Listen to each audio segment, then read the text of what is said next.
As we wind through the twisty turns of this Red Bull story, the Austrian crash won't feel like the final chapter, far from it. What happened at their home race didn't just knock Max Verstappen out of contention that day. It ignited a spotlight on a team that hasn't looked as bulletproof as it once was. Even Helmut Marko called it a black day, admitting that Max's title hopes took a hit that might just be too big to come back from. That's dramatic, sure, but more than that, it's a wake-up call. How do you rebuild when your 1-2 punch no longer lands? How do you refocus when the design team, once led by Adrian Newey, seems to have lost the edge, and your backup driver can't seem to match the pace? It's these deeper ripples that make this more than just a crash and burn story. The RB20's handling issues go back months.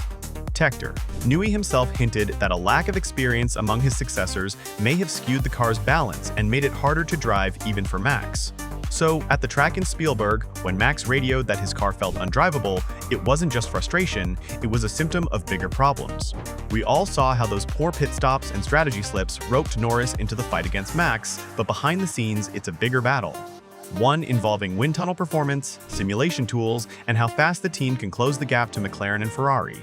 And that's where things get interesting. Christian Horner has made it clear, Red Bull isn't thinking about the championship, they're thinking about survival race by race. He conceded the team weren't even thinking about the championship, which is both brutal honesty and a rallying cry.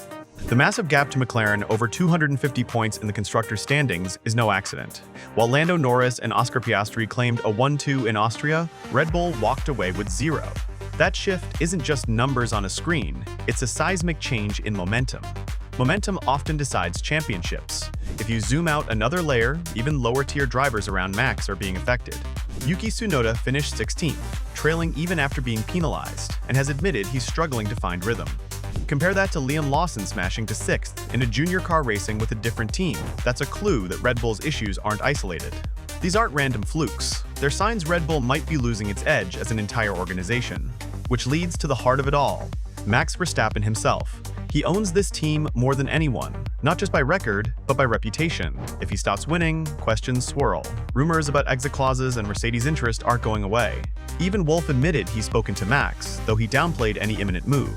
At the same time, Max insists he's happy, focused, and that the team is still his second family, but that family needs cohesion, and fast. In the end, this isn't just about one crash. It's a story about shifting foundations. Red Bull's red wall may have cracks. Its summit is looking shaky.